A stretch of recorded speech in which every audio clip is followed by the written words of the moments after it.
My name is Matthias Hayes. I am 70 years old, and for 45 years I was a federal investigator. My job was to find the rot beneath the shine. I just never expected to find it in my own family. I was late for Christmas dinner at my daughter's house. When I quietly opened the door, I found the party in full swing. My son-in-law Trevor was in the middle of the room raising a champagne flute.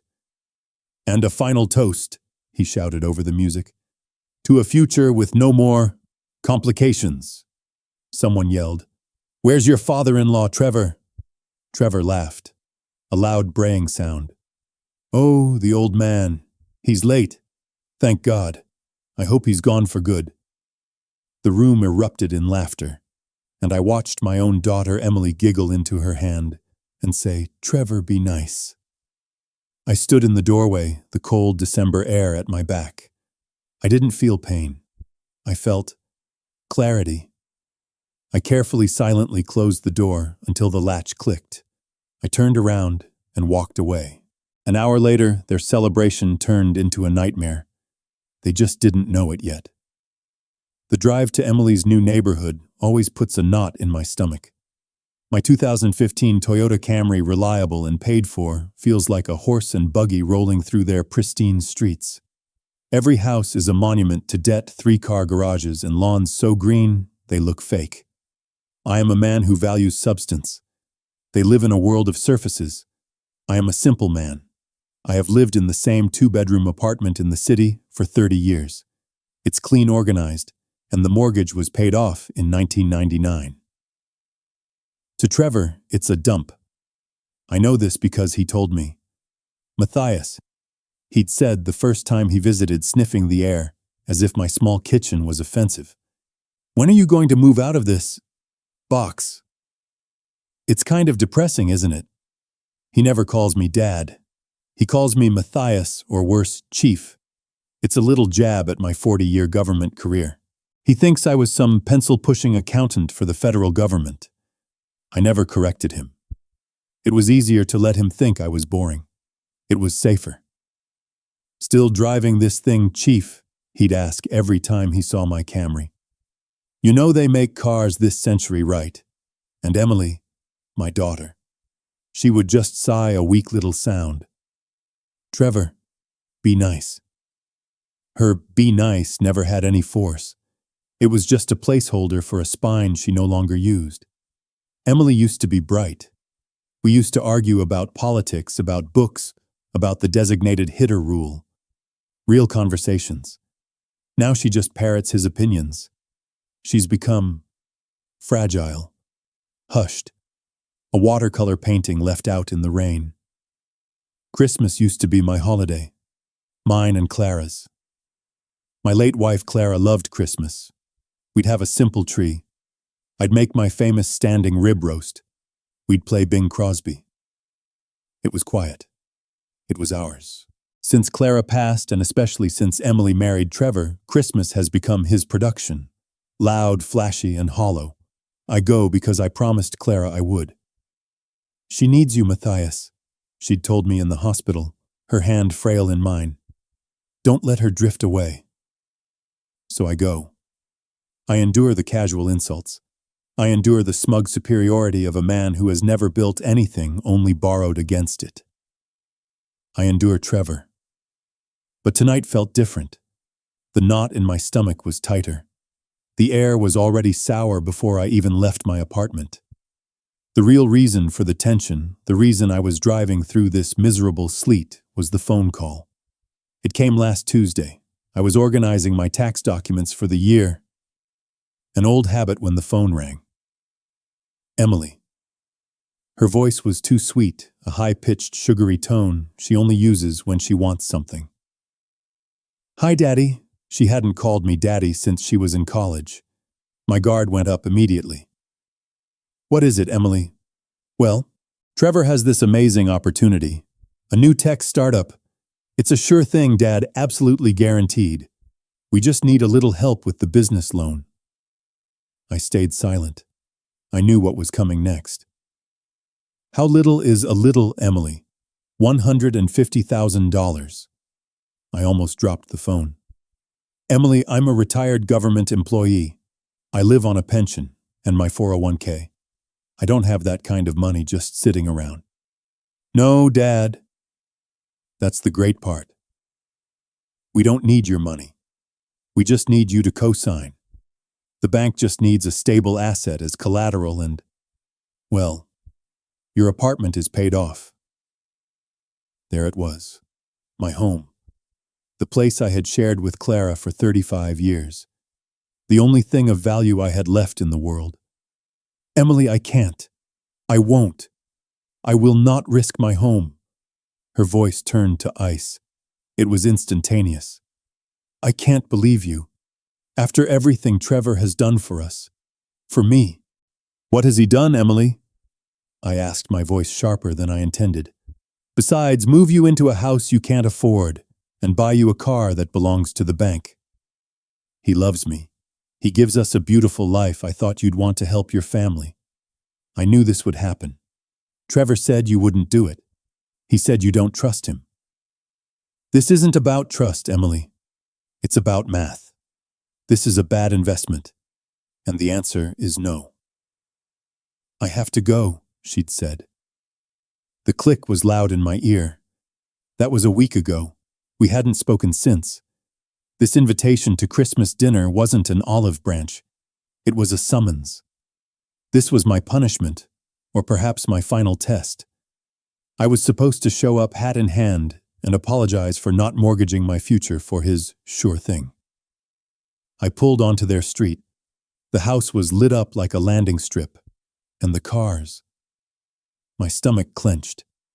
There in their driveway was a brand new black Escalade, the kind with the ridiculous rims.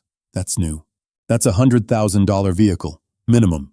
How does a man who needs someone to co-sign a $150,000 loan buy a new Escalade?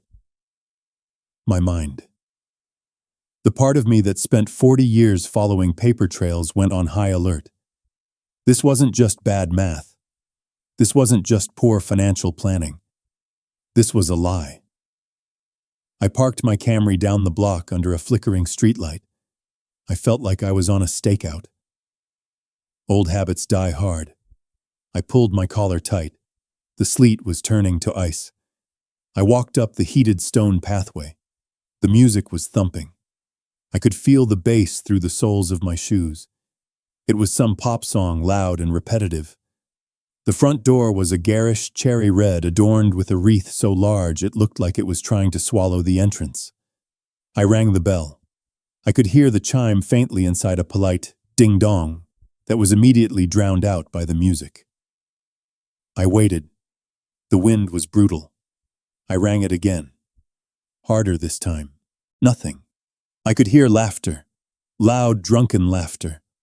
I'm standing in the freezing cold, and they can't even be bothered to answer the door. I have a key. Emily gave it to me years ago for emergencies. I'd never used it. I slid it into my pocket, my fingers brushing the cold metal. I felt like this qualified. I took out the key, slid it into the lock, and turned it. I opened the door, just a crack.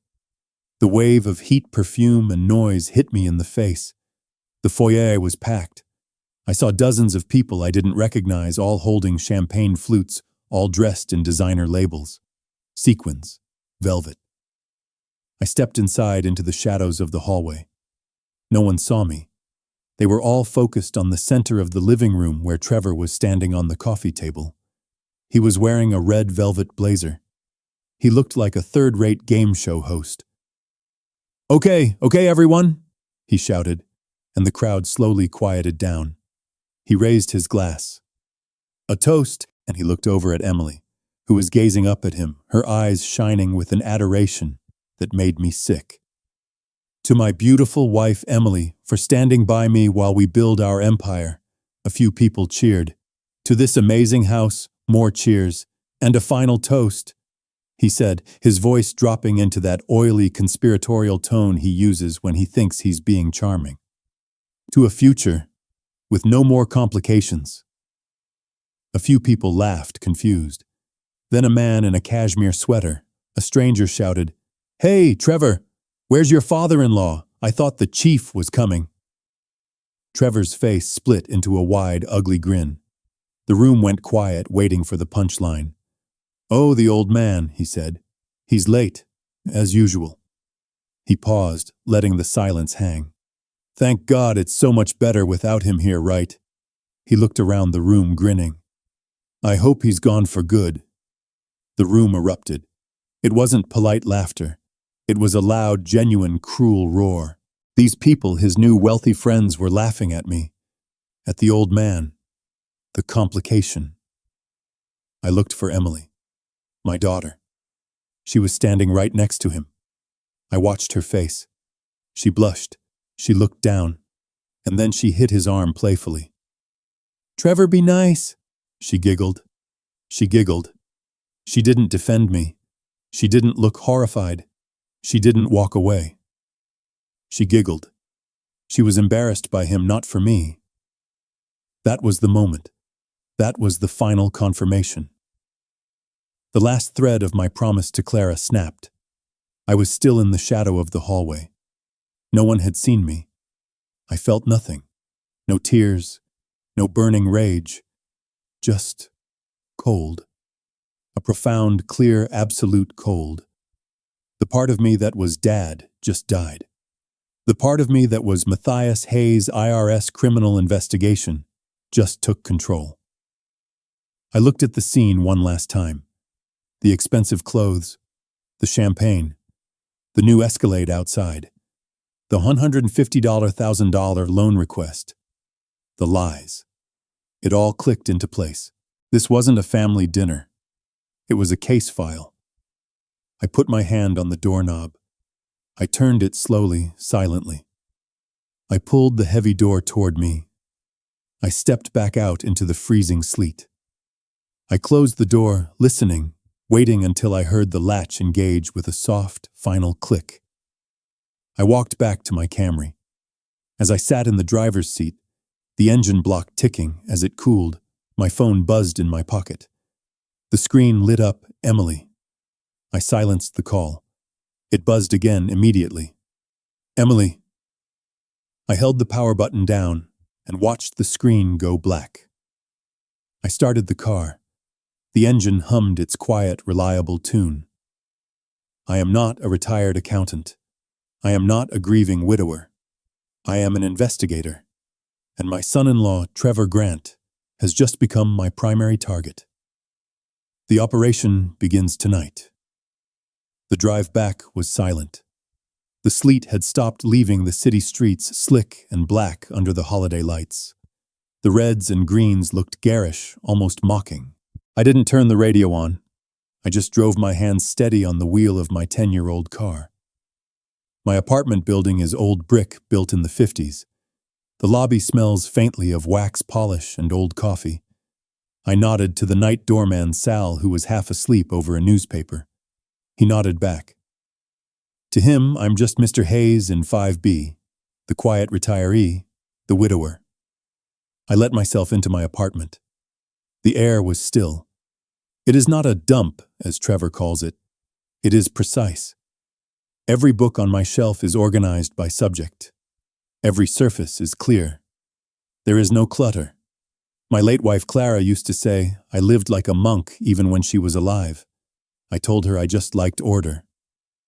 Chaos, I told her, is the enemy. I hung my coat on the hook. I placed my keys in the small glass bowl by the door. I did not turn on the main lights, just the small green-shaded banker's lamp on my desk in the living room corner. The room was cast in shadow and light. I felt calm. The shock from the party, the sting of my daughter's laughter, it had all faded. It was replaced by something else. A cold, sharp focus. The work was beginning. I made tea. Earl Grey. I sat at my desk, an old heavy mahogany piece that Clara had hated. She said it looked like it belonged to a judge too severe for a home. I always told her it was just office furniture I'd bought from a government surplus sale. This desk was where I'd balanced my checkbook for 30 years. This was where I paid my utility bills and where I had helped Emily with her college applications, patiently explaining financial aid forms. It was the desk of a simple retired accountant. And that was the biggest lie of all. I looked at the framed photo on the desk. Clara and a 6-year-old Emily, both squinting and smiling on the beach in Santa Monica. I picked it up. "You were wrong about him, Clara," I whispered to the glass. "You said he was charming. You said he just needed direction. But you can't direct a snake. You can only cage it." I put the photo down precisely where it had been. My hand went to the bottom right drawer of the desk. The drawer Trevor had once tried to open idly when he was visiting. "What's in here, chief? Old tax returns," he'd joked, rattling the locked handle. "Just personal papers." I'd said, my voice flat, and he'd lost interest, turning his attention back to his phone. The lock wasn't much, just a simple wafer lock. It wasn't meant to stop a professional. It was meant to stop family. It was meant to maintain the separation between the man I was at home and the man I had been for 41 years. I took a small flat key from the back of my desk blotter, hidden beneath a stack of old pay stubs. I inserted it. The soft click of the lock opening was louder than all the laughter at the party. The drawer slid open silently on well-oiled runners. It didn't contain tax returns or old letters. It smelled of old leather and metal polish.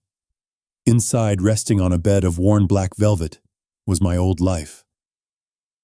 A pair of Smith & Wesson handcuffs scratched from use, a challenge coin from the Treasury Department, and my badge. I picked up the leather wallet. It was worn at the edges, curved perfectly from 40 years of being pressed against my hip. I opened it. On one side, the gold badge, U.S. Treasury, Special Agent. On the other side, the credential. Faded the plastic laminate peeling at the top corner, but the words still perfectly clear. Matthias Hayes, Criminal Investigator, Internal Revenue Service, CI. My daughter was right. I hadn't been an accountant. Accountants look at the numbers and make sure they add up. I looked at the numbers to figure out why they didn't. I didn't balance books. I hunted men. I hunted tax evaders, money launderers, and cartel financiers. I was the man they sent in when the paper trail was the only witness left. I was, as my old partner used to call me, a financial bloodhound. I could smell a lie through a balance sheet. And my son-in-law, Trevor Grant. Trevor smelled like a slaughterhouse. He thought I was a harmless old man. He thought I was a complication he could just sweep aside with a laugh. He had no idea what I was. He had no idea what I was capable of. He had made the cardinal mistake of the amateur criminal. He underestimated the quiet man in the corner. He mistook simplicity for stupidity. He mistook my patience for weakness. I closed the badge wallet and placed it on the desk next to the green lamp. The gold seal caught the light. My entire career, my entire life had been built on one simple, unbreakable rule. A rule I had taught every rookie agent who had the misfortune of being assigned to me. Rule number 1 of CI. Everybody lies. Wives lie to husbands. Partners lie to partners. Children lie to parents. Everybody. They lie about what they earned, what they spent, where they were. They lie because of greed, because of fear, because of shame, because of pride. I had listened to the most powerful men in the city lie to my face, their hands steady, their eyes clear, while I held the offshore bank statements that proved their entire life was a fraud. Trevor was no different. He was just sloppier. He wasn't laughing at a retired accountant. He was laughing at a hunter. And he had just invited the hunter into his house, shown him the brand new Escalade, and bragged about his good fortune while asking for a loan. I sat back, the leather of my old chair creaking in the silence. The adrenaline was gone, replaced by that familiar, cold, sharp focus. "I hope he's gone for good," he'd said. "I'm not gone, Trevor," I said to the empty room. "I'm just getting started." I turned on my computer. Not the new sleek laptop Emily had given me for Christmas last year, the one I knew she could probably access. I turned on my old secure terminal, the heavy black tower hidden in the back of my closet under a pile of old sweaters. The one that connected to nothing except the databases I still knew how to access. The one that was scrubbed clean every night. Rule number 2, I murmured as the screen flickered to life. Trust the numbers. I began to type. Trevor Grant. Emily Hayes Grant. The hunt had begun. My terminal hummed quietly in the small insulated closet. The green cursor blinked on the black screen. I wasn't just an accountant.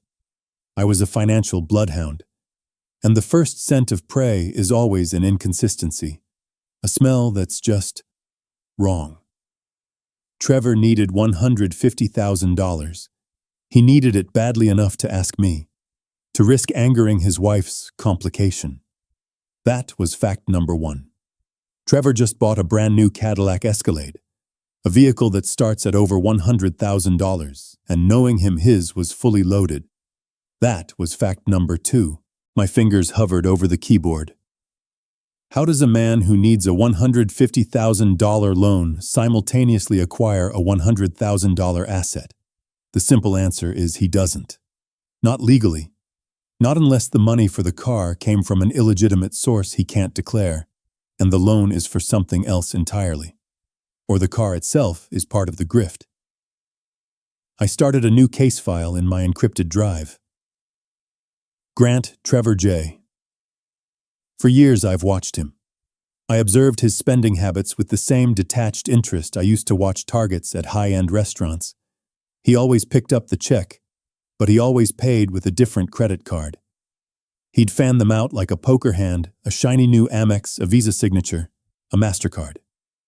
Black. A classic sign of kiting or surfing. Paying one card with a cash advance from another. It's a house of cards. A man living on borrowed time and borrowed money. He had no savings. I knew this because Emily had tearfully borrowed $5,000 from me 3 years ago just after they moved in together. It's just to cover the security deposit and first month's rent, Dad. Trevor's commission check is late. I gave her the money. I never saw it again. I never asked for it. I just filed it away. A data point. So a man with no savings, terrible credit, and a history of borrowing from family needs a massive loan.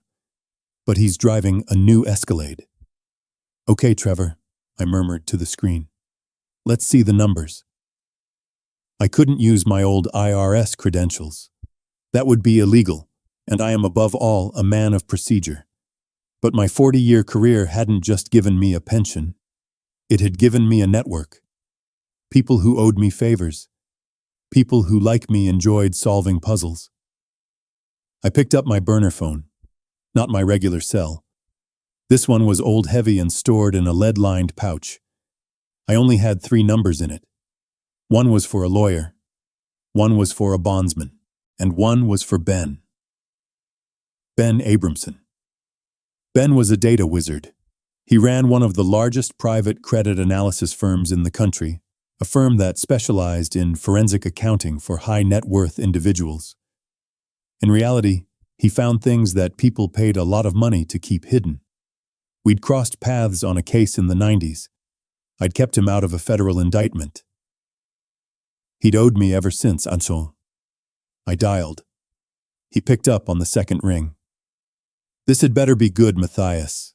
It's Christmas night. His voice was gravelly, just as I remembered. Merry Christmas to you too, Ben. Don't Merry Christmas me. What do you need? I'm missing. It's a wonderful life for this. I need a full workup, asset, credit, and liability. A ghost run. No footprints. For who, Tasu? My son-in-law, Trevor Grant, Grant. Social is... I recited the 9 digits from memory. I had run them the day he started dating Emily. Ben was silent for a moment. I could hear him typing. Your son-in-law thought you were retired, Matthias. Don't tell me you're starting a family business. Just run the numbers, Ben. I need to know what he owes, who he owes it to, and how he's paying for his toys. He's driving a new Escalade. An Escalade? Ben whistled. Ambitious. Okay. This is a holiday rate, you know. It'll cost you. Just send me the bill, Ben. I need it an hour ago. I'll have a preliminary file on your secure server by morning. But Matthias, be careful. Careful of what? A guy with bad credit who suddenly has a six-figure car. He's not being financed. He's being backed. And the people who back those kinds of purchases aren't banks. They don't send polite letters when you miss a payment. That's exactly what I need to know. Thank you, Ben. I hung up the wait. This was always the hardest part. The part where you have nothing but your instincts. And my instincts were screaming. Trevor wasn't just a financial leech.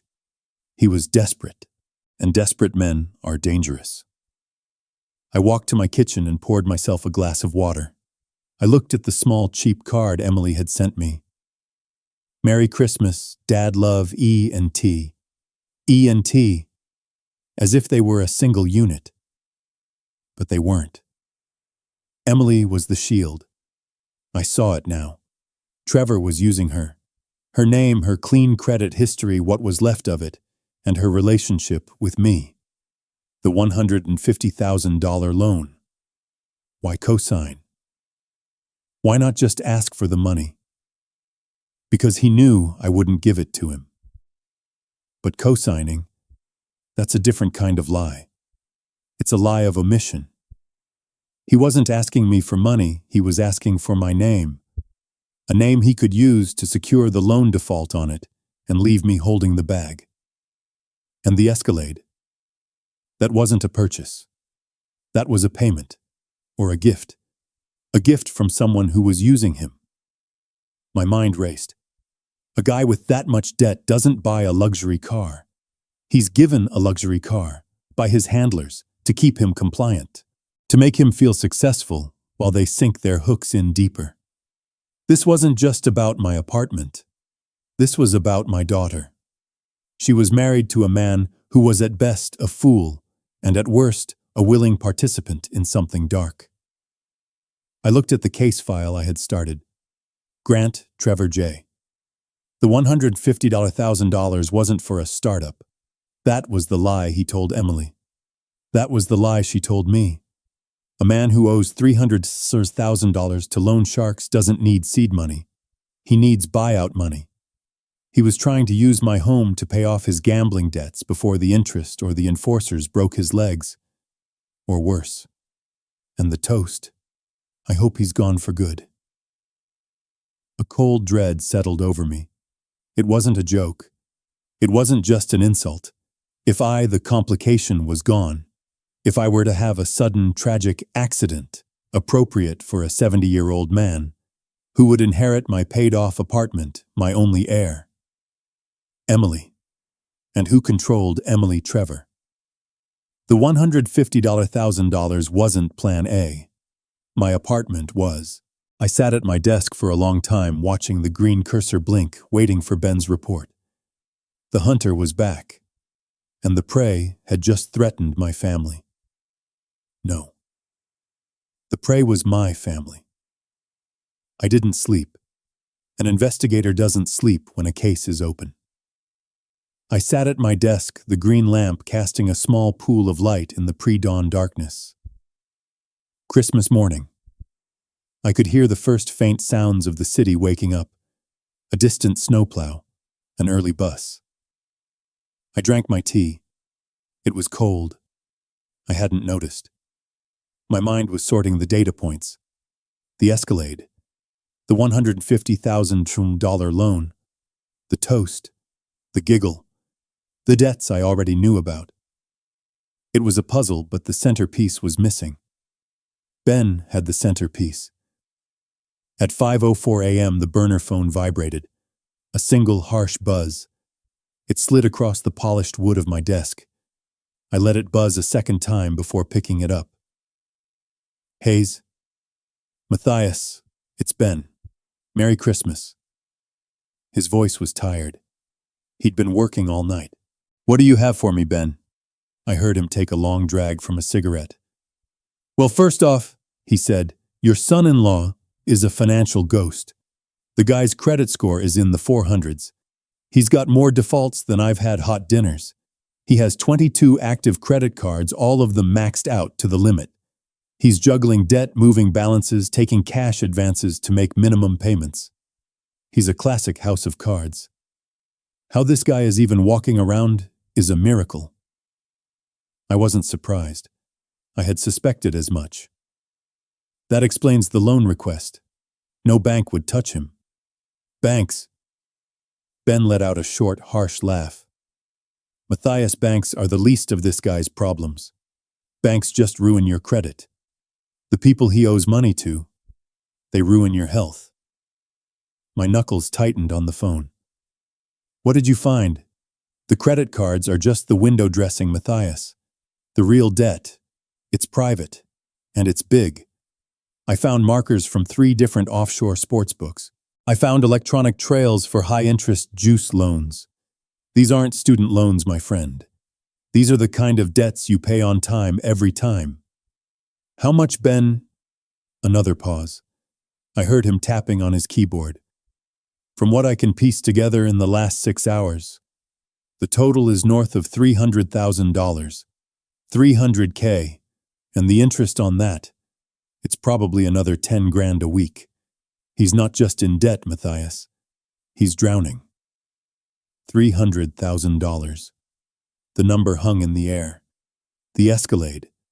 The velvet jacket, the champagne toast. It was all a performance. A desperate, terrified performance. He's being squeezed. I said the words tasting like ash. Squeezed, crushed, and probably panicking, Ben agreed.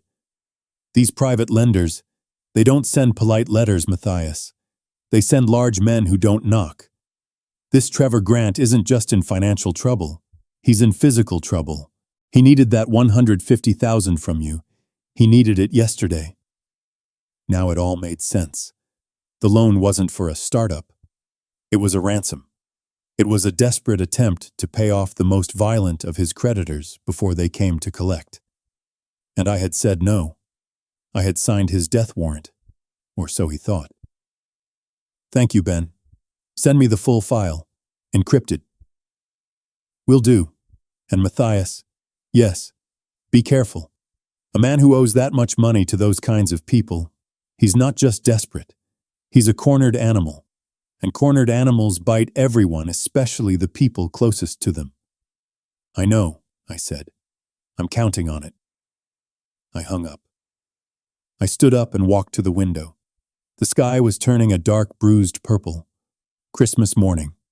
$300,000 in loan shark debt. But he was still driving a brand new $100,000 Escalade. The math still didn't add up. Where did the car come from? Why would his creditors give him an asset? Unless the car wasn't his. Unless the car was a tool. And then a new, colder thought hit me. My mind went back to the toast. I hope he's gone for good. He needed money. He needed it fast. I had said no.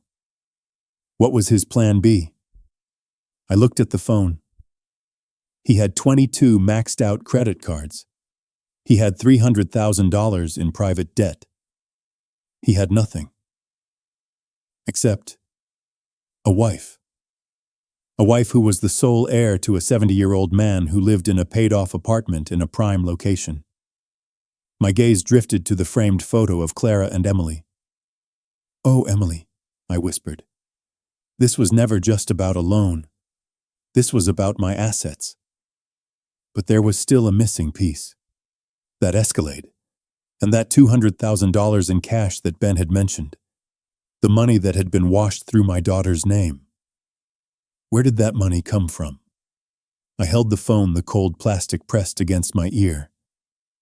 $300,000.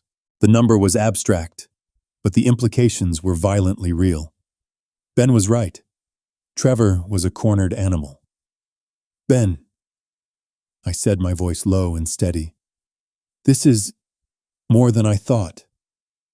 Thank you. Send me the file." "Wait," Ben said. I heard him light another cigarette, the small, sharp click of his lighter. I'm not done. That's just the debt. That's not the weird part. My blood went cold. Weird part? The guy is drowning in debt, Ben said, his voice dropping. He's got collection agencies from 3 states trying to garnish wages he doesn't have. He's a financial leper. So Matthias, why does he have an offshore account in the Cayman Islands? I felt my stomach drop. What? An account was opened 6 months ago at a private bank in Grand Cayman. It's not in his name. It's in his wife's name. Emily Hayes Grant. I gripped the edge of my desk. The mahogany felt slick beneath my fingers. Emily. My daughter. Her name on an offshore account. Ben, are you sure? Matthias. When am I ever not sure? The routing numbers don't lie. It's her. Social Security number matches. It's a shell, but she's the beneficial owner. Now here's the kicker. Are you sitting down? I'm sitting. The account is 6 months old. In that time, it has received a series of structured cash deposits, small amounts just under the $10,000 reporting threshold, from 5 different banks in 3 different states. It's classic structuring. It's amateurish, but it's effective if no one is looking. How much, Ben? Total deposits in 6 months, $210,000. U.S. cash. I closed my eyes. The silence on the line stretched. Ben knew what those words meant. I knew what those words meant. 40 years of my life had been dedicated to hunting people who did exactly this. Matthias. Ben's voice was cautious now. Money laundering, I whispered. Bingo, Ben said. Your son-in-law isn't just a gambler, Matthias. He's a washer. Or he's working for one. He's running dirty money, and he's using your daughter as the cutout. I hung up the phone. I didn't say goodbye. I just placed the receiver back in its cradle. I stood up and walked to the window. The sky was gray. It was Christmas morning. $210,000 in cash. My mind, the part of me that was not a father, but an investigator, started connecting the pieces.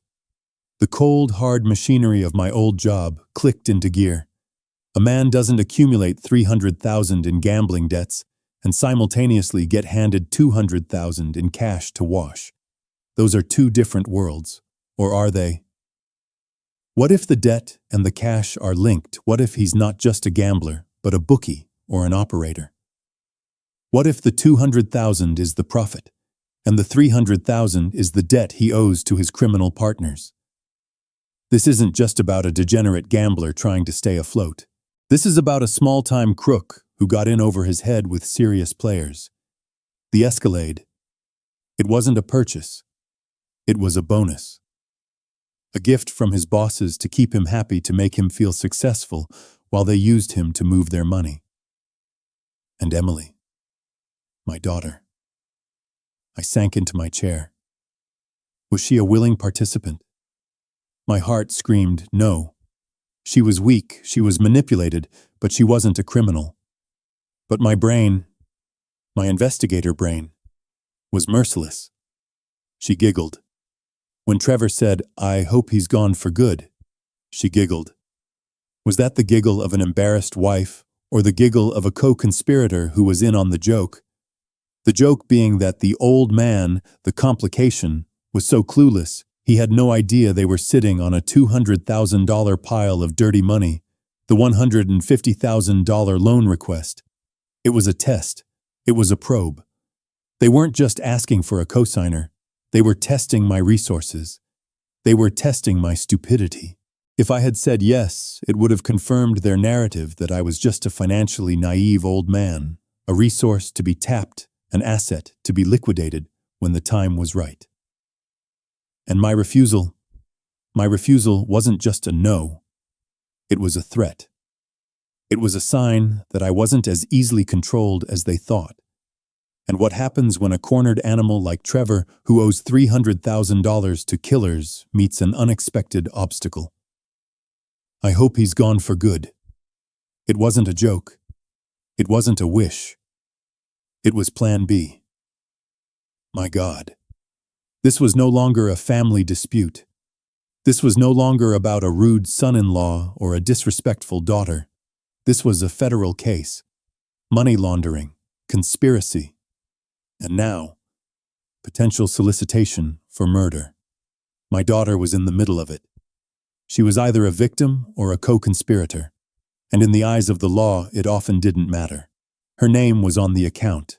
She was the legal owner of that dirty money. When they came for Trevor, they would come for her too. I felt a surge of adrenaline so powerful it made my hands shake. I was in a race. I was in a race against the people Trevor owed money to, and I was in a race against my own side. My old colleagues. If an IRS CI agent or an FBI agent caught wind of this structuring, if they found that Cayman account before I did, they wouldn't see Emily, my daughter. They would see Emily Hayes Grant, money launderer. She would be a number in a file, an indictment, a statistic. I had to get to her first. I had to get to him first. I had to find out where that $200,000 came from. I looked at the clock. 5:30 a.m. Christmas morning. They would be asleep. They would be sleeping off the champagne, dreaming of their empire. My mind flashed to the Escalade. A car like that, it's not bought with a check. It's leased or it's paid for with a wire transfer. There would be paperwork. And the $150,000 loan. Trevor wouldn't just have that as a vague idea. He'd have the documents. The loan sharks he was dealing with, they used contracts. Brutal, ironclad, illegal contracts. He would have them somewhere. And the Cayman account. Emily would have the account information, the bank codes. Did she even know what she had? I had to get into that house. Not as a father, but as an investigator. I went to the closet and pulled out a small, heavy, waterproof duffel bag from the floor. My old go bag. I didn't need the items in it. Not anymore. But I needed the skills it represented. I picked up the burner phone. I dialed Ben again. Matthias, what now? Ben, I need something else. I need the name of Trevor's partners. The ones he owes money to. Matthias, that's not something you find on a credit report. That's digging in the dirt. That's dangerous. I know what it is. I know who to ask. I just need a starting point. The sports books. Who backs them? Ben was silent. You're not retired anymore, are you? I'm just a father, Ben. A father trying to understand his daughter's business. Right, Ben said. His business. I'll see what I can find. But Matthias, if I find a name, you don't call them. You call me. You understand? I understand. I lied. No, you don't. Ben sighed. The primary creditor on his biggest loan, the name associated with the LLC is Krupka Enterprises, Anton Krupka. The name hit me. I knew that name. I'd heard it whispered in case briefings years ago. Not local, Eastern European. The kind of man who didn't just break your legs. He ended you. Matthias, are you there? I'm here, Ben. Thank you. I hung up. Anton Krupka. Trevor wasn't just in debt to a loan shark. He was in business with the mob, and he was using my daughter to wash their money. The urgency changed. It was no longer a race. It was a recovery operation. I had to get those documents. I had to find out what Trevor had on Krupka and what Krupka had on him. I looked at the key to Emily's house still on my desk from my game day visits. I was going back. And this time I wasn't knocking. My blood ran cold. Anton Krupka. I stood up from the desk and walked to the window, staring down at the dark, quiet street. This changed everything. Krupka wasn't just a loan shark. He was an operator. He didn't just lend money. He moved it. He was a major player in Eastern European organized crime, a man my old division had been trying to build a case against for a decade. Trevor wasn't just a gambler. He was an employee. The fog in my mind cleared, replaced by a terrible, sharp-edged certainty. The pieces of the puzzle began to slam into place, forming a picture far uglier than I could have imagined. The $300,000 debt wasn't just from bad bets. It was the amount he owed Krupka. Maybe he'd lost it, or maybe he'd stolen it. It didn't matter. He was on the hook. The $150,000 loan he wanted from me. That wasn't for a startup. That was his buyout. That was the desperate, frantic payment he needed to make to Krupka's men before they put him in the ground. He was terrified. That's why he was so sloppy. That's why he'd risk asking me, the chief, the one person he always sneered at. He wasn't just desperate for cash. He was desperate for his life. But wait. My mind snagged on the inconsistency. If he was that desperate for $150,000, why was he sitting on $210,000 in cash in the Caymans? Ben's words echoed $210,000.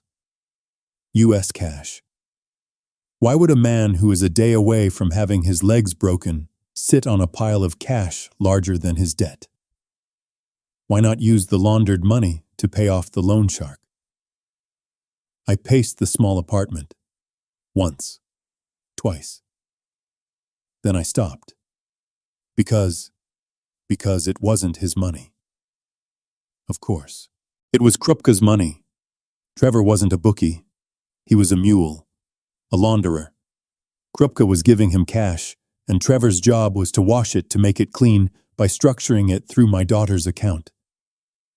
But the numbers. The debt was $300,000. The cash in the account was only $200,000. No. I was wrong again.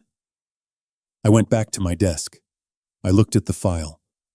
The math was simple, and it was brutal. The $200,000 in the Cayman account wasn't for Krupka. It was from Krupka.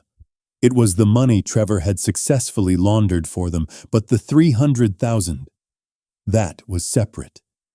That was his personal debt, his gambling, his greed. He was in an impossible position. He owed his mob bosses $300,000, but he couldn't touch the $200,000 he was holding for them, because if he did, they wouldn't just break his legs. They would execute him. So he had two separate deadly problems. He needed to pay his personal debt to Krupka, and he needed to deliver the clean money to Krupka. He was trapped. He had no way out. Unless he could find a third source of money. A clean source. A source no one was watching. A $150,000 loan. "Oh God," I whispered.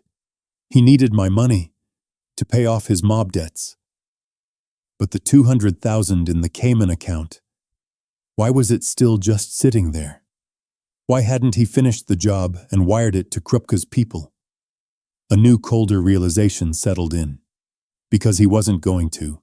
The $210,000 wasn't for Krupka. It was for Trevor. That was his getaway fund. That was his plan. He was going to skim from the mob. His plan was insane. He was going to use my name and my apartment to get a $150,000 loan. He would use that clean money to pay off his personal gambling debt. That would make Krupka happy, get the enforcers off his back, and buy him time. Then, with his debts cleared and his bosses thinking he was a good little earner, he would take the $210,000 he was laundering and run. He'd vanish. He was going to steal from me to pay the mob, and then steal from the mob for himself. And the escalade. That was him spending his stolen money before he even had it. The arrogance. The sheer, blinding arrogance of it. And Emily, my daughter, she would be left behind. She would be the one whose name was on the fraudulent loan. She would be the one whose name was on the empty offshore account. When Krupka realized his money and his man were gone, who would he come looking for? He would come for Emily. My blood turned to ice. I hope he's gone for good.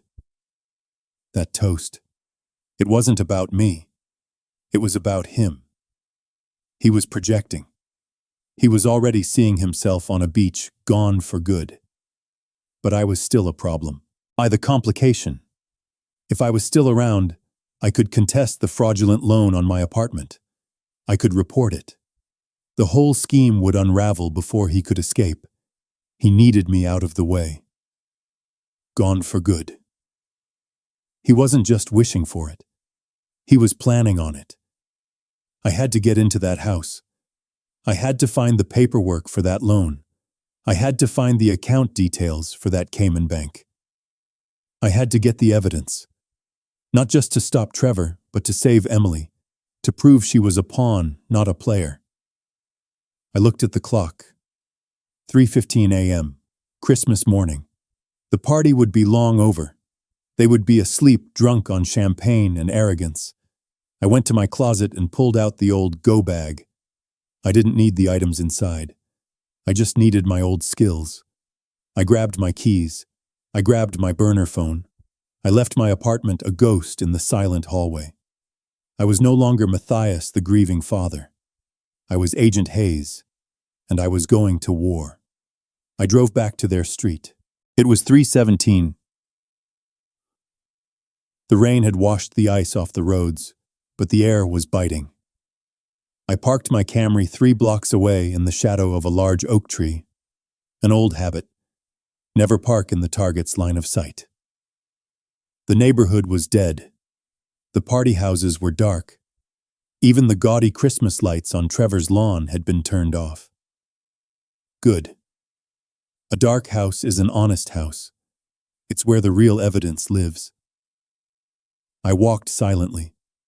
My shoes, rubber-soled and practical, made no sound on the wet pavement. I moved through the shadows of the manicured hedges, just another old man walking his dog, if anyone had been awake to see. But they weren't. I let myself into the backyard through the side gate. The latch was unlatched. Sloppy. Trevor was all about the illusion of security, the big Escalade, the expensive neighborhood. But he was sloppy with the details. I stood at the back door for a full 60 seconds, listening. Nothing. Just the hum of the oversized refrigerator and the ticking of a gaudy live, laugh, love clock in the kitchen. I pulled the spare key from my pocket, the one Emily had given me. Just in case, Dad. I slid the key into the lock. It was a good lock, expensive, but a key is a key. The deadbolt turned with a heavy, oiled thunk. It sounded like a cannon in the silence. I froze. I waited. Still nothing.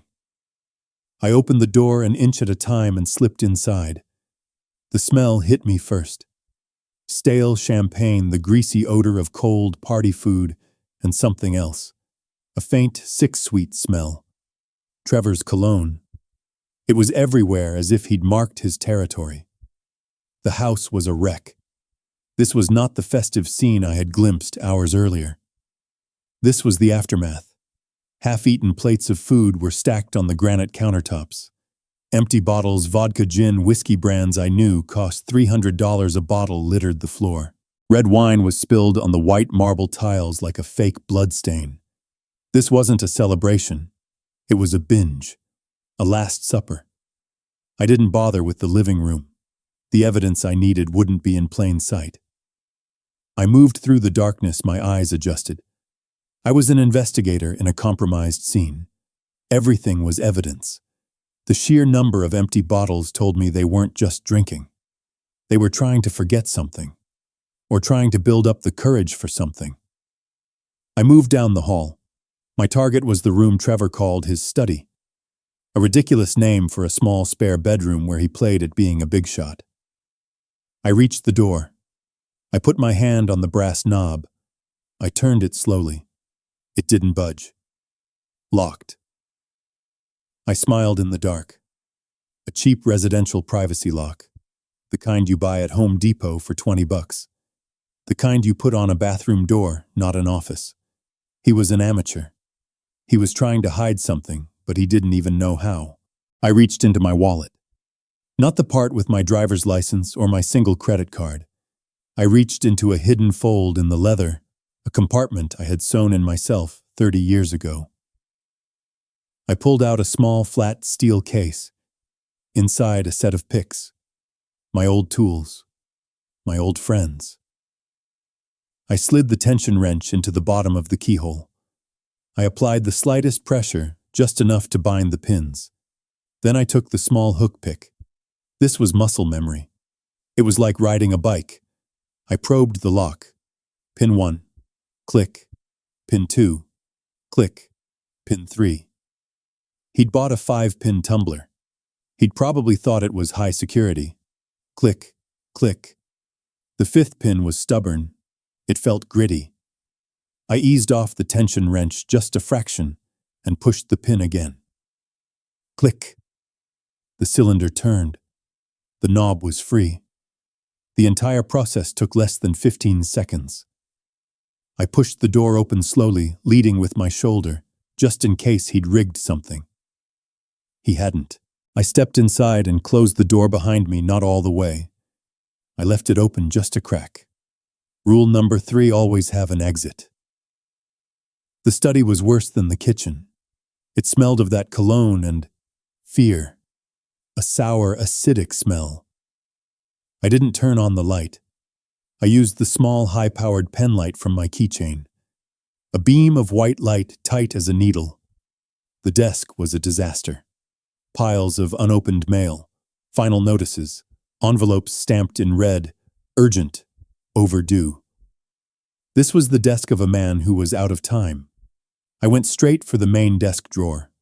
Locked. Of course. This one was better. A proper filing cabinet lock. It took me almost a minute. The drawer slid open with a soft shing of metal on metal. I aimed my light inside. And there it was. My pen light cut through the darkness of the drawer. It was chaos. Not the organized chaos of my own desk, but the desperate chaos of a man trying to hide things from himself.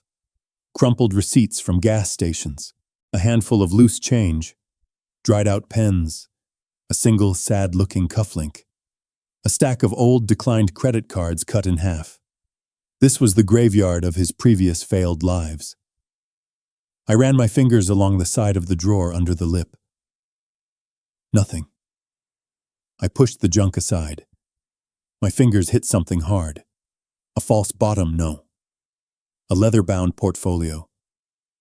It was new, expensive, and completely out of place in this drawer of failures. It was embossed with gold lettering. Grant Holdings Incorporated. I almost laughed. Holdings. The arrogance. Trevor didn't hold anything.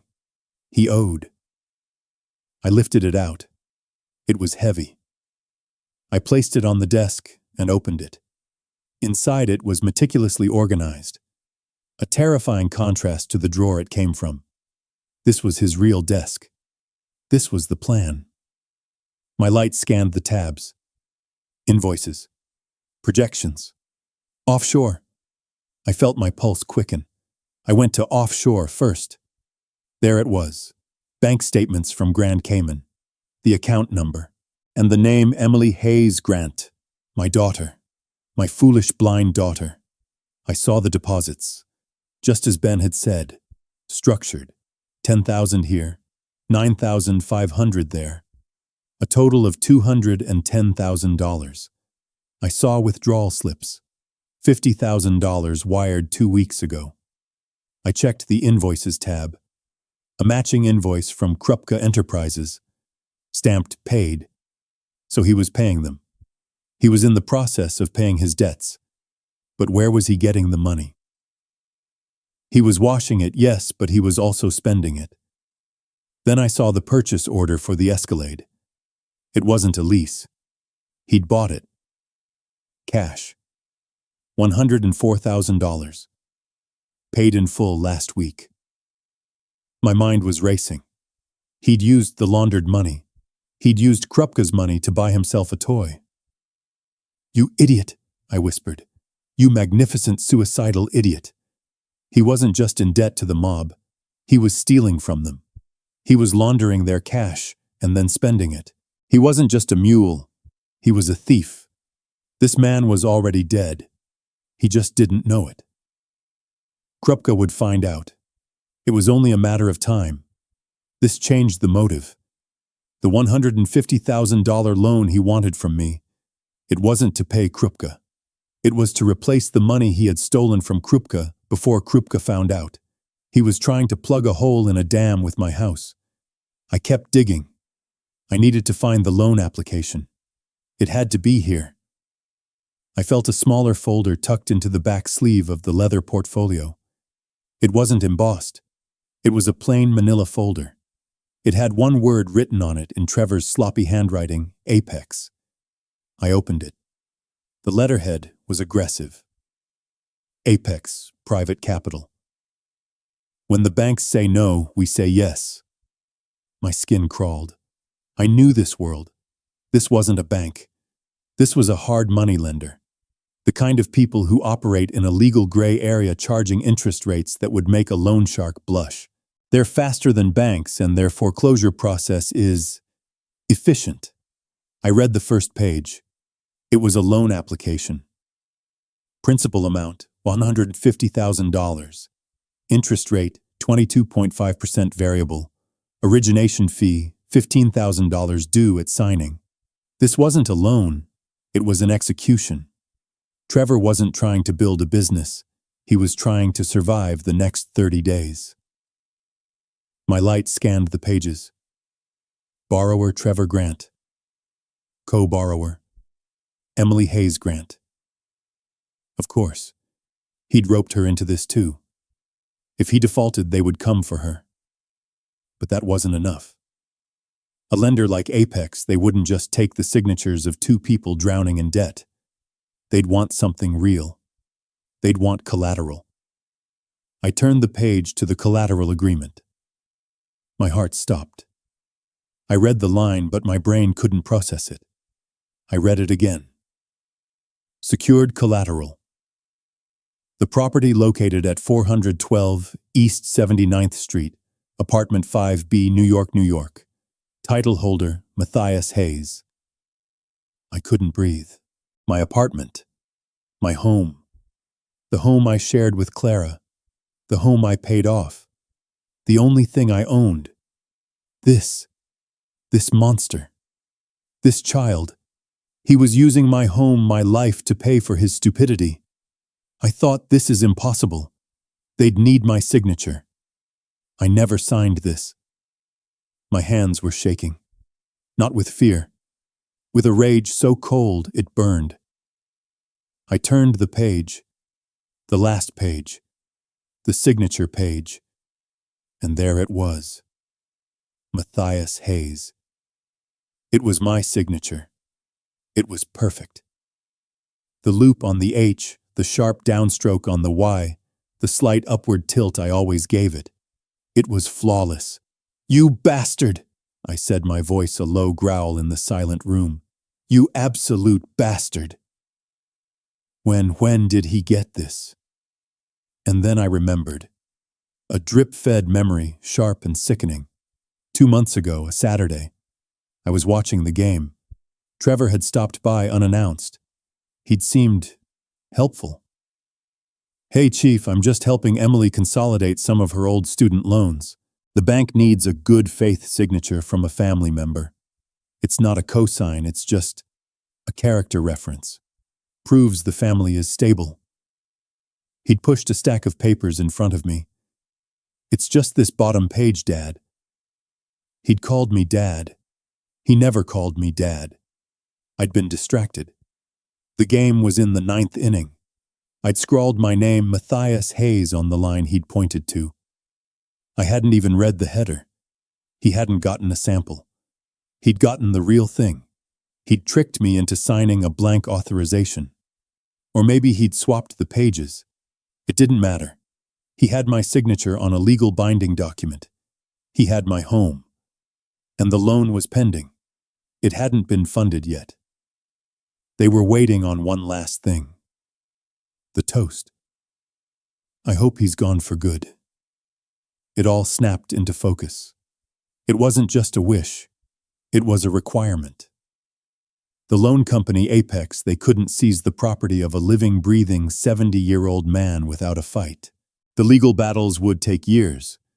But if the owner was gone, if he had a tragic accident, or if he was suddenly declared mentally incompetent and put in a home, then the sole heir, Emily, could take control of the estate. And her husband, Trevor, could finalize the loan, get his $150,000 payoff, Krupka, and flee the country with the $200,000 in laundered cash, leaving Emily to face the mob and the IRS. He wasn't just planning to rob me. He was planning to erase me. He was planning to destroy his wife. He wasn't a fool. He wasn't a desperate gambler. He was a sociopath. I stood there in the dark. The house was silent, but in my head it was deafening. The laughter at the party, the giggle, the champagne toast. Complications. That's what he'd called me. I took out my phone, my real phone. I turned off the pen light. I activated the camera. I photographed every single page. The Cayman account, the Krupka invoice, the Apex loan agreement, the forged signature page. I photographed the notices from the loan sharks. I photographed the maxed out credit card statements. I built my case. Then I put everything back. I put the manila folder in the portfolio. I put the portfolio in the drawer. I pushed the junk mail back on top of it. I locked the drawer. I wiped the knob. I wiped the desk. I slipped out of the office, closed the door, and used my pick to lock it again from the outside. I walked through the dark, wrecked house. I was no longer a guest. I was no longer a father-in-law. I was Agent Hayes, and I had my evidence. I let myself out the back door. The thunk of the deadbolt locking behind me was final. I walked back to my car as the first hint of gray light touched the sky. Christmas morning. Trevor Grant thought he was a player. He thought he was a wolf among sheep. He didn't realize. He had just invited the shepherd into the fold, and the shepherd was here to slaughter the wolf. I stood there in the dark, the beam of my penlight frozen on my own forged signature. My breath was shallow. My blood felt like ice in my veins. I understood everything. The puzzle pieces snapped together with a sickening final click. The $150,000 loan from Apex Private Capital, that wasn't for a startup. That was for Anton Krupka. It was the blood money he needed to pay off his gambling debts before Krupka's men came to collect. And he was using my home, my 30 years of life with Clara, as the collateral. The $210,000 in the Cayman account. The money he was supposed to be laundering for Krupka. He had no intention of giving it back. He'd already spent half of it on an Escalade. The rest was his getaway fund. He was going to steal from me to pay the mob, and then steal from the mob for himself. It was a plan born of pure suicidal arrogance. And the toast. My mind flashed back to the party. The champagne. The laughter. I hope he's gone for good. It wasn't a joke. It wasn't a drunken insult. It was a business plan. I was the complication. The loan from Apex couldn't be finalized. The funds couldn't be released as long as I was alive and well and living in apartment 5B. But if I disappeared, if I, a 70-year-old widower, had a tragic accident, appropriate for my age, a fall down the stairs, a sudden unexpected illness, or even better, if my loving daughter and son-in-law became concerned about my mental state, if I started forgetting things, if I was suddenly declared mentally incompetent and put in a nursing home, my blood ran cold. Then Emily, my sole heir, would legally control my estate. She would control my apartment, and her husband Trevor would control her. He would finalize the loan. He would pay off Krupka, and then he would drain the Cayman account and vanish, leaving Emily to hold the bag. He was planning to leave her. He was planning to abandon my daughter to face the full terrible wrath of both the IRS and Anton Krupka. He wasn't just planning to rob me. He was planning to erase me. He was planning to destroy his own wife. My own daughter. I stood there paralyzed by the sheer cold-blooded geometry of his betrayal. Creak. The sound came from the hallway, a floorboard on the second floor. My training took over. I clicked off the penlight. The room was plunged back into absolute darkness. I didn't move. I didn't breathe. I heard it again. Creak. Pause. Creak. Footsteps. Slow. Heavy. Someone was coming down the stairs. Trevor.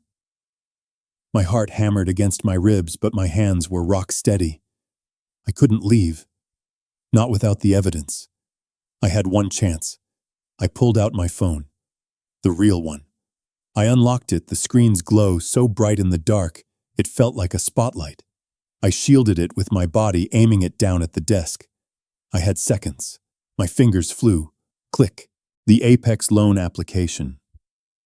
Click. The fraudulent signature page with my name. Click. The Cayman Bank statement. Click. The Krupka invoice. Click. The Escalade purchase order. The footsteps were at the bottom of the stairs. I heard the thwack of the refrigerator door opening in the kitchen, followed by the glug glug glug of water being poured into a glass. He was thirsty. Drunk, probably. I kept shooting. The credit card statements, the loan shark letters, every page. My phone's camera was silent, but to me each snapshot sounded like a gunshot. I finished the last page of the Apex loan. I heard the glass set down hard on the granite counter. I slid the phone into my pocket. I put the manila folder back in the portfolio. I put the portfolio back in the drawer. I slid the junk mail on top of it. I closed the drawer. It made no sound. I stood up. I heard him walking from the kitchen. His footsteps were unsteady, shuffling. He was moving toward the study. He's coming here. My exit was blocked.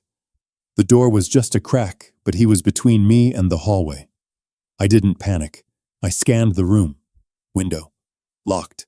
A sheer drop to the concrete patio. No. Closet. I moved silently 2 steps and slipped into the small coat closet. I pulled the door almost shut, leaving a hairline crack to see through. I held my breath. The study door swung open. A bar of light from the hallway cut into the room. Trevor stood in the doorway, a dark silhouette. He was just in his boxers and a t-shirt. He swayed, holding a glass of water. He reached inside and flicked the light switch. Click, click, click. The light didn't come on. I let out a breath I didn't know I was holding. The bulb had burned out. He was too drunk or too stupid to have replaced it. "Damn it," he muttered. He fumbled in the dark, his hand brushing the desk. He was looking for something. His wallet, his phone. Then his hand found the desk drawer, the one I had just locked. He pulled it. It held. He pulled it again, harder. Rattle. What the? He turned, fumbled for his phone on the hallway table, and turned on its flashlight. The beam cut through the dark, illuminating the desk. I watched through the crack in the closet door. I saw his face. Puffy red eyes, bloodshot. He aimed the light at the keyhole. He saw it was locked. He grunted. He reached into his pocket and pulled out his own set of keys. He fumbled, trying to find the small desk key. Hurry up, old man, I thought. Go to bed. He couldn't find it. He cursed, frustrated, and slammed his fist on the desk. Whatever, he slurred. Tomorrow. He turned off his flashlight and stumbled back out into the hall, leaving the study door wide open. He shuffled back up the stairs. Creak, creak, creak. I waited. I counted to 300. 5 full minutes. Silence. I slipped out of the closet. I didn't bother relocking the office door. It didn't matter now. I walked through the wrecked living room past the spilled wine and the ghost of the party. I went to the back door, unlocked the deadbolt, and stepped out into the night. The cold air hit my face. I've never been so glad to feel it. I locked the door behind me. I walked quickly, silently, through the gate, down the street, and back to my car. I sat inside, my hands on the wheel, my heart still hammering. I had the evidence. I had the case. I looked back at the dark, silent, expensive house. "It's not a game, Trevor," I whispered. I started the car and drove away, just another old man disappearing into the dawn. "No," she was still screaming into the phone. "Dad, it's not like that. He wouldn't, he's just under a lot of pressure. This startup, it's everything to him. He said you had to sign as a character reference. That's all." I listened to her excuses, the lies she was telling herself, the lies he had fed her. It was pathetic. It was time to sever the final thread of her denial. "This isn't about a startup, Emily," I said, my voice like ice. "This is about Anton Krupka." The sobbing stopped. Instantly. It was as if I had thrown a switch. The silence that came from her end of the phone was the most terrifying sound I had ever heard. It was the sound of absolute, bottomless dread. "How?" she whispered. Her voice was no longer crying. It was a dry, raw croak. "How do you know that name?" So, she knew. That was the answer to my question. She wasn't just a pawn. She wasn't just a fool. She was a participant. "It doesn't matter how I know, Emily. What matters is that I know. I know about the $300,000 debt. I know about the men he owes, and I know why he's so desperate for my money." "Dad, please. You don't understand." She started, the panic rising in her voice again. "Oh, I understand perfectly," I said. "I just have one more question for you, and I want you to think very, very carefully before you answer me." "What?" "The Cayman account, Emily. The $210,000 in your name. Did you know about that too?" She just broke. The sound that came through the phone wasn't a sob. It was a scream. A full-throated animal scream of pure, unfiltered terror. She had finally realized that the game was over. She had finally realized I knew everything. "Dad, please," she shrieked. "You have to help us. He didn't tell me. I just signed the papers. He said it was an investment account for our future. I didn't know where the money came from. I didn't know." "You didn't know," I repeated. "You, a woman with a master's degree in finance, didn't know that structured cash deposits of just under $10,000 are a federal crime. You didn't know that an offshore account in your name holding $200,000 in untraceable cash was just a little irregular." "I didn't ask. I didn't want to know. He said it was better if I didn't." "Yes, Emily, it was better for him. Because now you're not just a co-signer on a fraudulent loan. You are an active participant in a money laundering operation for organized crime." "Oh God, oh God, oh God. Dad, please, what do I do? What do we do?" "There is no we, Emily," I said, my voice hard as granite. "There is only you. You are in the middle of a federal case. Your husband is about to abandon you and leave you to face Krupka's men and the IRS all by yourself." "He wouldn't," she sobbed. "He wouldn't do that to me. He loves me. He's just scared. He's upstairs right now. Is that why you giggled, Emily?" I cut her off. The question was a scalpel. "When he stood on that coffee table and toasted to me being gone for good. Were you in on that joke too? Were you laughing at the complication?" "No, I was drunk. I was embarrassed. I... She couldn't form a sentence. She was trapped. "You're in a terrible position, Emily," I said. "You're either a fool or a felon. And right now the federal government isn't going to care about the distinction. Your name is on everything. The loan, the offshore account. You are the legal face of his entire criminal enterprise." "But he's here," she insisted, a desperate, childish plea. He's upstairs. He's sleeping. We can talk to him. We can fix this. I'll make him call them. He can explain. I was still parked on the dark street, my vantage point perfect. I had a clear view of their house. The lights in the master bedroom had been on. But as she was speaking, as she was insisting he was right there, I saw it. The light in the master bedroom on the second floor went dark. He's not upstairs, Emily, I said, my voice flat. He's leaving, right now.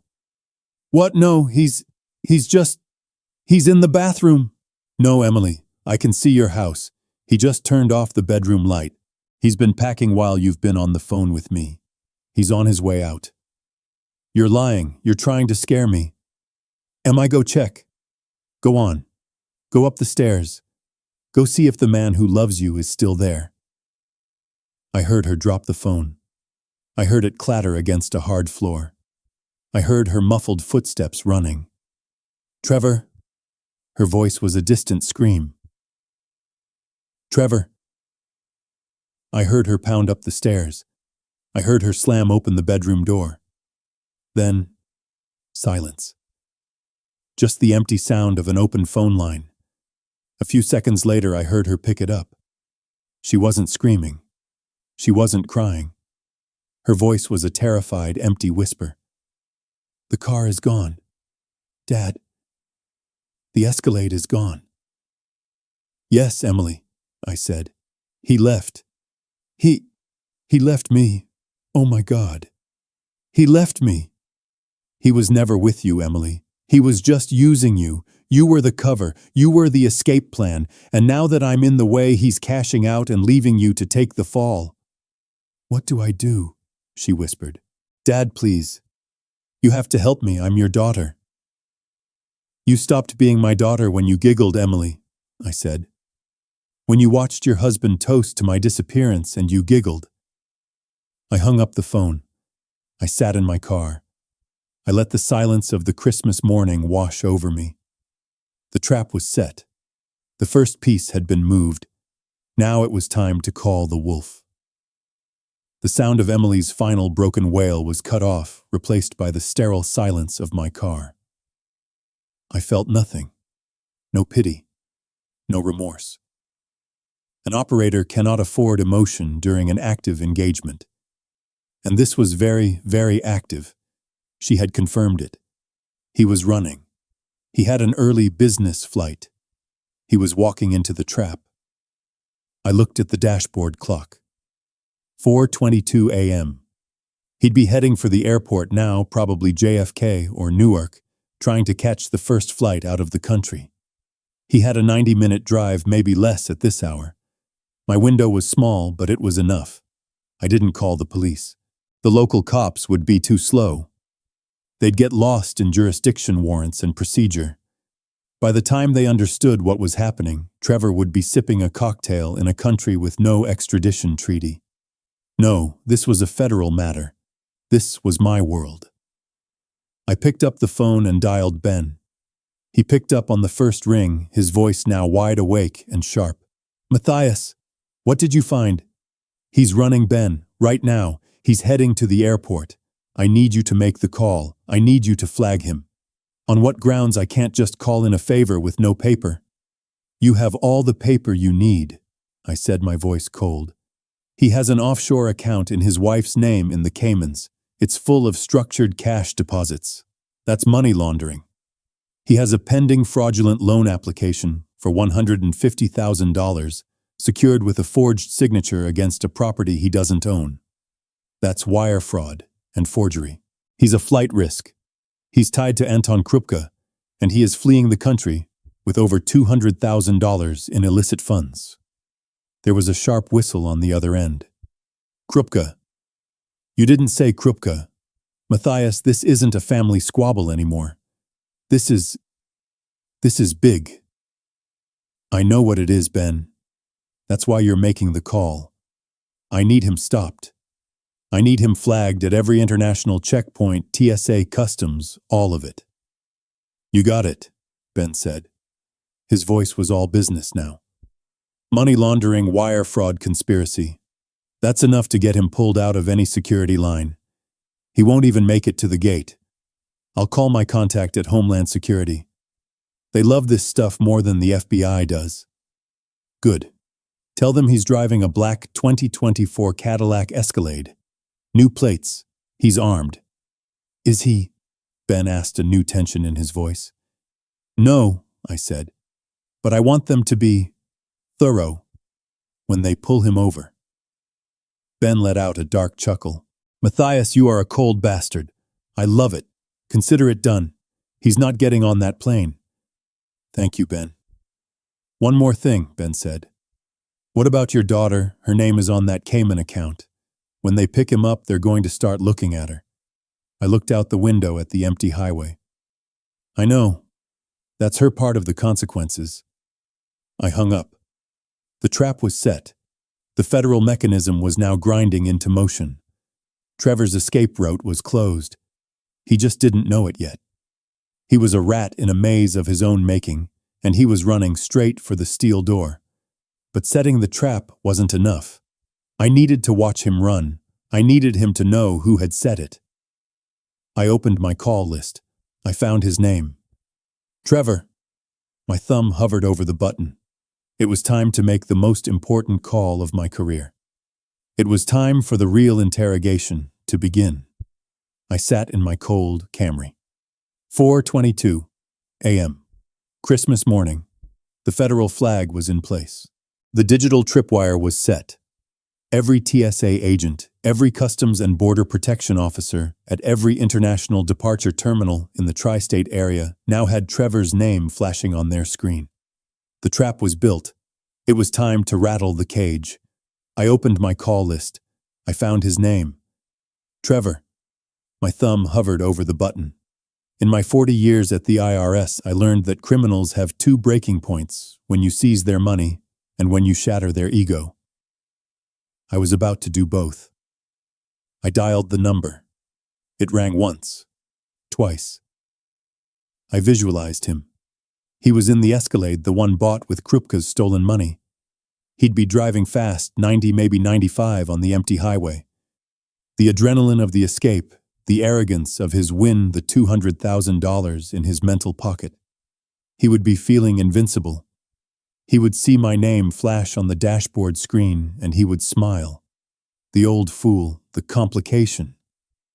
What could I possibly do? He picked up. The sound of a high-end luxury engine and wind filled the connection. Hey, Chief. His voice was loud, booming, and thick with that smug, false confidence. Missed dinner, you missed the toast. It was a hell of a party. You really should have come. I said nothing.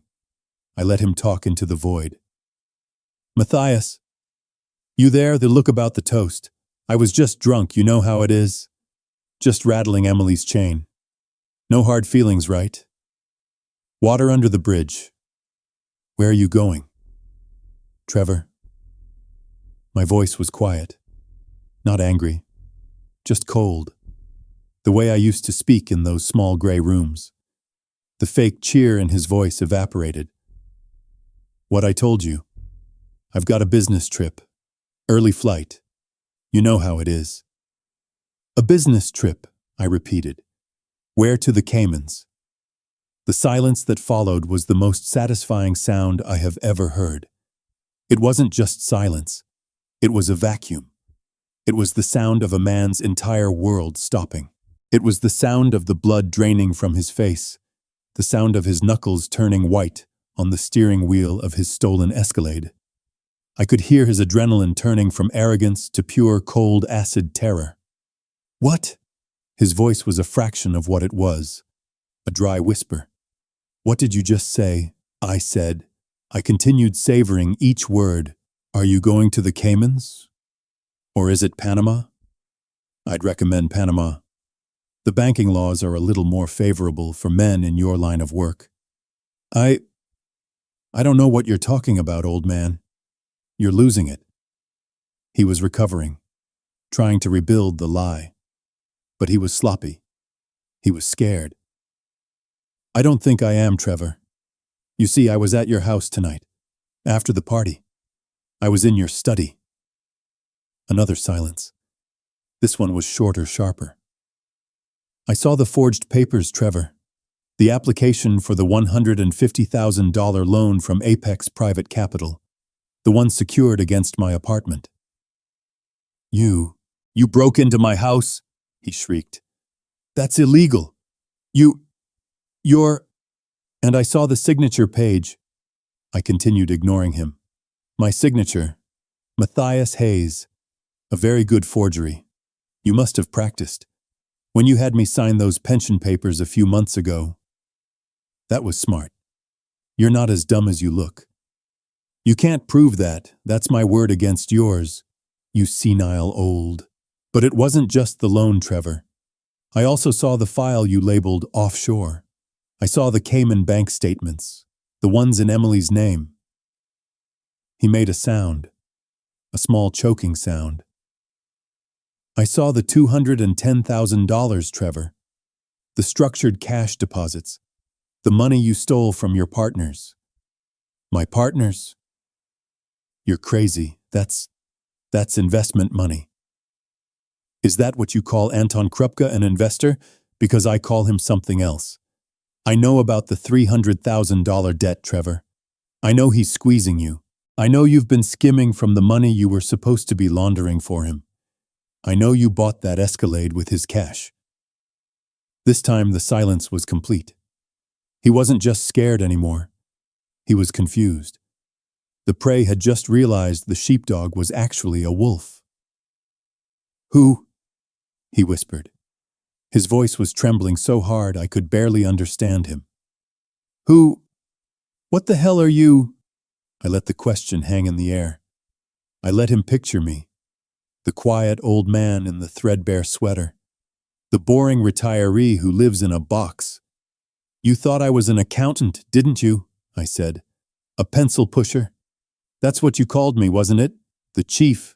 Just a harmless old fool you could trick, forge, and erase. What are you? He demanded, his voice cracking. For 41 years, Trevor, my job wasn't to balance books. My job was to hunt men. Men just like you. Men who thought they were smarter than the system.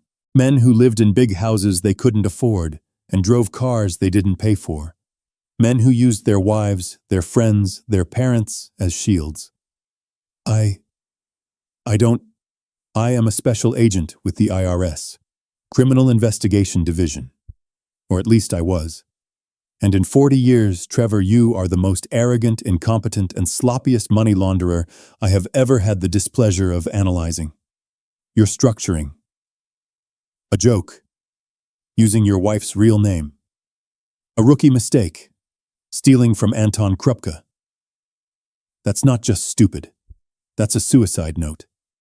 He was breathing heavily into the phone, hyperventilating. You can't prove any of it, he yelled.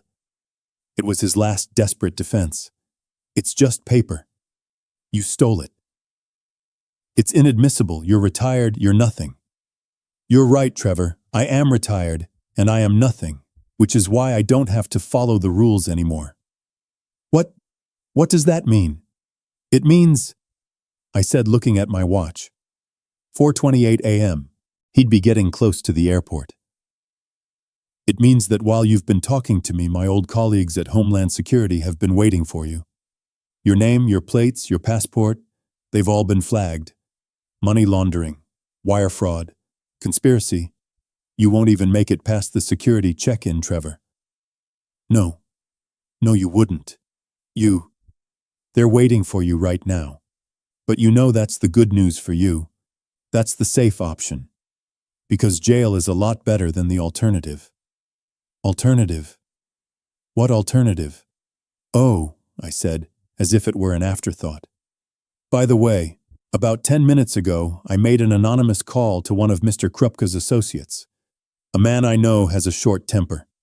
I told him that a man named Trevor Grant, who owed his boss $300,000 and stole another $200,000, was at this very moment on his way to JFK to flee the country. I paused. So you have a choice, Trevor. You can keep driving forward, and my old friends at the federal government will arrest you. They'll protect you, give you a lawyer, a trial. It'll be very civilized. I leaned my head back against the seat. Or, you can turn around. You can try to go home. And you can pray that you make it back before Krupke's men find you. They, on the other hand, do not offer lawyers. He said nothing. I could hear the thump, thump, thump of the highway. I could hear his ragged, terrified breathing. He was trapped. Checkmate. Good luck, Trevor, I said. I didn't turn my car on. I just sat there in the profound, cold silence of the Christmas morning listening. I was listening for the sound of a world ending. I pictured him, Trevor, gripping the wheel of that stolen Escalade, the one he was so proud of. The phone would be dead in his hand. My words would be echoing in his head. Homeland Security is waiting. Krupke's men are looking. Airport or home? Choose. I imagined the sound his brakes must have made. A high-pitched, desperate shriek of tires on the wet pavement. He would have slammed them, the $100,000 machine lurching to a stop in the middle of an empty highway. The Escalade, his fortress of arrogance, had just become his coffin. He was trapped. Utterly, completely, and beautifully trapped. By me. I could see him, his mind racing, the sweat breaking out on his forehead, the cheap cologne mixing with the smell of pure fear. What does he do? Does he keep driving? Does he continue to the airport hoping I'm bluffing? He can't. He knows I'm not. He knows what I am now. If he goes to JFK, he's walking into a federal sting. He'll be tackled by men in windbreakers before he can even smell the Cinnabon. His life as he knows it ends. 20, maybe 30 years in a federal prison. Does he turn around? Does he try to go back to the house, back to Emily? I had already made that call. I had told Krupke's associate that Trevor was running with his money. Krupke wouldn't wait. He would have men watching the house, watching Emily, watching his investment. Going back was not an option. Going back was a death sentence. He couldn't go forward. He couldn't go back. He was paralyzed. A rat in a maze where both exits lead to a blade. He would just sit there in the middle of the highway, the engine idling, realizing for the first time in his pampered, pathetic life what real consequences feel like. And just as that absolute bottomless despair began to settle in, he would hear it. Whoop, whoop, whoop. A sound starting faint in the distance, then growing rapidly louder. Flashing lights, red and blue cutting through the pre-dawn gray painting, his terrified face in the rearview mirror. I had made one final call before I spoke to him. A simple, anonymous tip to the state police. A report of a black Escalade driving erratically, swerving all over the highway, heading east on the Belt Parkway. A possible drunk driver. They weren't federal agents. They weren't mob enforcers. They were just local cops pulling over a reckless driver on Christmas morning. Trevor Grant, the man who thought he was a kingpin, the man who was going to steal my home and destroy my daughter, was about to be arrested for a simple traffic violation. And when they ran his plates, when they saw his name, the federal flag from Homeland Security would pop. The wire fraud, the money laundering, the Krupke connection. It would all come tumbling down. I started my car. The quiet, reliable hum of the Toyota engine was the only sound. The game was over. I put the car in drive and headed home to my quiet apartment. The hunt was done. I didn't hear from her for 2 days. I didn't expect to. The federal machine moved slowly at first, then all at once. Trevor was gone, swallowed by the system. The Escalade was impounded. The house was locked, a yellow notice of seizure taped to the garish red door. I sat in my apartment. I paid my bills. I watered Clara's ivy plant. I read the newspaper. I waited. On the third day, the knock came. It wasn't the frantic pounding of the party. It was a weak, hesitant tapping. The sound of someone who has no right to ask for entry. I looked through the peephole. It was Emily. She looked terrible. I'm not a man who notices fashion, but I could see this. Her expensive clothes were wrinkled, slept in. Her hair was matted, unwashed. Her face was pale and puffy. her eyes red and raw from days of crying. She was a hollowed-out version of the daughter I remembered. I opened the door. I didn't open it wide. I just opened it enough. I stood in the doorway, blocking her entry. "Dad!" Her voice was a dry croak. I just looked at her. I said nothing. The investigator's oldest tool, silence. Let them fill the void. Let them confess. "Dad, please," she whispered, tears immediately welling up. You have to help me. Help you with what, Emily? They arrested him." She sobbed, the words tumbling out. "They arrested Trevor at the airport. And they came to the house. Federal agents, Dad. They're talking about Rico, about money laundering. They said I'm a co-conspirator." She was shaking, her whole body trembling. "They're seizing everything. The house. The bank says they're going to seize the house because it was bought with dirty money. The BMW is gone. They froze my accounts. Dad, I have nothing. I have nowhere to go. You have to help me. I'm your daughter." She reached out for me. I didn't move. I just looked at her. I let her plea hang in the stale air of the hallway. I let her see the absolute zero in my eyes. "When he made that toast, Emily," I said, my voice quiet, flat. "When he stood on the coffee table hoping I was gone for good, you laughed." Her face crumpled. I didn't," she stammered. "I didn't mean to. I was drunk. I was scared of him. I didn't know what to do." "You giggled," I said. "You stood there while he toasted to my death, and you giggled. You made your choice, Emily. You chose him. You chose the money. You chose the Escalade. You chose the lie." "No," she wailed. "I didn't. I love you, Dad. Please, you're my father. You have to help me." "I am not your father anymore, Emily. Your father was the complication.